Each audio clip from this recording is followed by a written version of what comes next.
Pakistan's strategic calculus right now is driven mostly by a combination of deterring the TTP and signaling to Kabul. The thing is that deterring the TTP at this point, it requires the Afghan Taliban to withdraw their support for the organization. So, absolutely, it's about sending a message to the Afghan Taliban that further TTP attacks in Pakistan are going to incur significant response against Afghanistan by Pakistan. The strikes are not just about disrupting the TTP's operational capacity, of course, that's a major factor, but they're also about showing Kabul that support for the TTP is going to prove costly for it. So it's about putting pressure on Kabul to change its policies vis a vis the TTP. But that said, Pakistan needs to do its best to avoid civilian casualties as far as possible, even though that's obviously that's trickier when you're fighting insurgents, when you're fighting terrorists who do their best to blend into the civilian population. So, for example, we saw visuals of discarded uniforms at Afghan border posts over the past weekend. And the point of leaving them behind is to make it easier for fighters to escape as civilians. I would add that there is increasing domestic pressure within Pakistan for action against the Taliban and the TTP, but this has really only started building up more broadly this week. It would not have been the motivator for the initial actions that were taken last week. Ideally, we would want the Taliban to not just verbally agree to stop backing the TTP, they have given these verbal assurances in the past as well, but rather we want them to actually take concrete action about this. So Pakistan does not want anything less than that. But also, we don't really want to get bogged down in a war against the Taliban, which would frankly lead to a whole new wave of terrorist attacks in Pakistan. Realistically, though, I don't think the Taliban is actually going to stop supporting the TTP, and based on their past history of assurances that never actually materialized, it's going to be very tough for Islamabad to believe any promises they make. So we would need concrete action being taken against the TTP for this to move ahead. Plus, even if the dialogue is moving in a positive direction, the TTP is likely to try to sabotage it with continued attacks, because an agreement between Pakistan and the Taliban is certainly not in their interest. So, the aim with this sort of sabotage would be to make Pakistan think that the Afghan Taliban is either unable or unwilling to rein them in. And frankly, Kabul's signals seem to show that they don't really want to do this either. So Pakistan's stance right now is also that it's going to respond to any attacks with force. So really, a single attack by the TTP can derail any negotiations. And then one other thing to keep in mind with the Afghan Taliban is the domestic pressure that they face in Afghanistan as well. So in the eyes of Afghans, the Taliban are Pakistan's stooges, and they have good reason for thinking this, right? So they're going to want to do as much as they can to distance themselves from that perception, and that's not something that bodes well for any negotiations either. The TTP's presence in Afghanistan is absolutely significant. So 2025, currently it's shaping up to be the TTP's most violent year since 2011. And security forces have been facing the brunt of it. So that is something the army is definitely not going to be happy about. And evidence indicates that Afghanistan does play a role. So UN monitoring reports, they highlight the safe havens that have been given to TTP militants by the Afghan Taliban. They talk about the provision of advanced weapons to them that were left behind by NATO forces, and even funding. So in fact, one of these UN reports, it claims that the current TTP chief, Nurwali Masood, he receives around $43,000 a month from the Afghan Taliban, and that's not an insignificant amount, right? So these things make a difference, and it's really not a coincidence that the TTP has been on the rise ever since the Taliban retook control across the border. So having that space to plan and operate without facing pressure from security forces, that does make a difference to terrorist organizations. Realistically, I think Kabul does have significant leverage over the TTP. So Nurwali Masood has pledged allegiance to the Afghan Taliban after all. So even ideologically, they do have leverage. So apart from the significant material influence that they have as well. The problem is more whether Kabul will choose to use this leverage. So the TTP gave sanctuary to the Taliban when they were on the run. They very much helped their insurgency against NATO forces in Afghanistan. And the Taliban is not going to want to repay this with betrayal. And they don't have a reputation of turning on their militant allies, and I don't think they're not really planning to do it in this case either. Yeah, India does factor in. So Muttaqi's recent visit to India, that's very much something that Islamabad would be concerned about, especially when you see it coming right after an India-Pakistan conflict in May.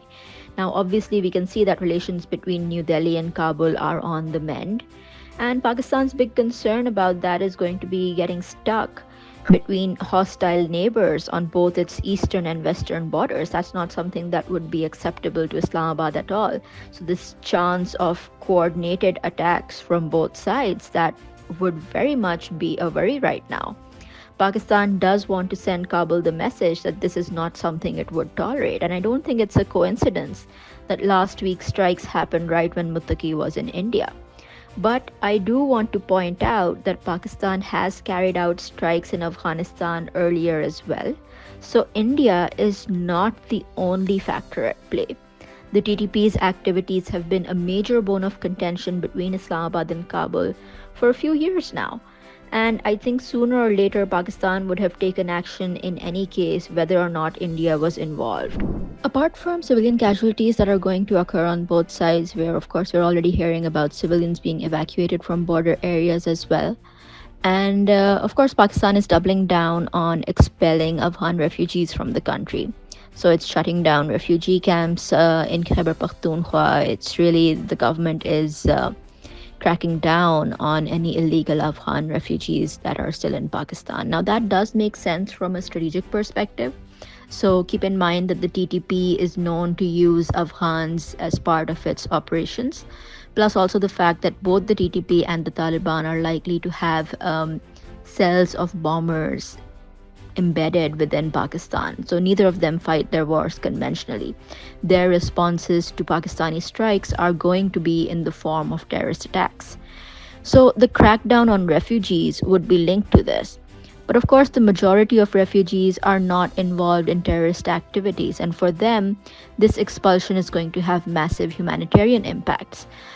Leaving their homes, their livelihoods to go back to a country where many of them have not lived for decades, a country which is facing its own economic crisis.